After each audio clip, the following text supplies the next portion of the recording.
Ottawa is about to host, arguably, the most important event of the NHL's regular season calendar.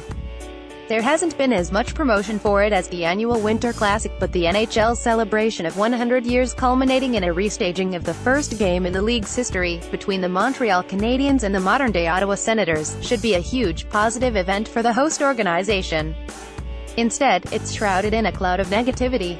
A large portion of that negativity is due to the team's record, which sits at 10,137, losing twice for every win, and their 27 points are the third fewest in the NHL. That's not something that will result in fan bases beaming with pride, but the biggest complaints are always tied to ownership. The Senators' internal budget being below the NHL's salary cap is always a sticking point, but that unwillingness to spend has become a real problem for public relations in recent years. Or have the Senators hit rock bottom? First, the Senators embarrassingly mangled contract negotiations with the face of their franchise in Daniel Alfredsson in 2013, leading to him finishing his career as a Red Wing instead. That angered tons of fans, but at least it happened with Alfredsson being at the end of his career. Now, after Erik Karlsson went public saying he won't consider taking a hometown discount on his next contract, after taking a heavy discount on his current contract, rumors began to circle that he angered owner Eugene Melnyk and could be traded. News broke that Karlsson recently submitted a 10-team no-trade list to management, which he later insisted was purely a formality, but Melnyk only made the situation worse with his comments Friday. In front of the media assembled on Ottawa's Parliament Hill for the centennial celebration, Melnyk used the stage to take aim at the city, saying it had to prove it could better the franchise's middling financial standing or else the organization would need to make changes. He declared they had already cut everything to the bone with a thin management group, and the next area of cost-cutting is players. More Kyle Turris blames Senators owner, not management, for trade. If it doesn't look good here, it could look good somewhere else, Melnyk said. But I'm not suggesting that right now. That's always the possibility with any franchise. If you open a grocery store and nobody comes, but one opens 2 blocks down and there's a line outside, where are you going to have your store?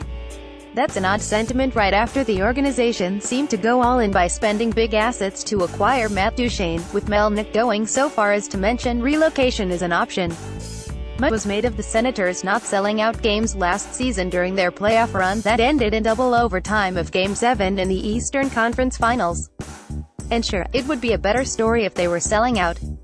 But the fact is that despite not filling the entire arena, they were filling more seats than the capacities of Nashville's Bridgestone Arena and Anaheim's Honda Center, 2 of the other 3 teams to make it that far, so they shouldn't exactly be crying poor. Oh, and that idea that the market needs to prove itself? It sort of ignores the past. Since Melnyk bought the team in 2003, the Senators were pretty strong in terms of attendance from the end of the 200,405 lockout year until 2 seasons ago, according to HockeyDB.com. That's 11 straight seasons over the NHL's per-game attendance average. That tells me that the market has proven itself to be one that can work, even with an arena that's in an inconvenient area for most of the team's local fans. More with Senators in disarray, GM Pierre Dorion says coach is safe. Roster ISNT attendance for the Senators has been declining in recent years, and you could make the argument that it started in 2013 when the Senators went from averaging almost 19,500 fans per game to a hair above 18,000. You could hypothesize that the attendance dropping off the exact same season as the Senators lost Alfredsson isn't a coincidence, but usually things are a bit more complicated. However, I do wonder if the repeated public worries about finances for Melnyk and the Senators since around that time have created at least part of their current attendance problems. If Ottawa fans don't believe their owner is willing to spend the money to keep their best players and make the team competitive, there's less incentive to buy tickets.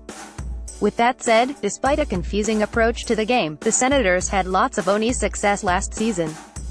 The drop in attendance doesn't seem directly tied to performance.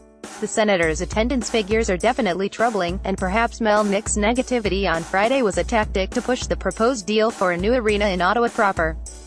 But you can only deploy this tactic so much before reaching a breaking point, and it would be a real shame for Ottawa if that point has already come to pass.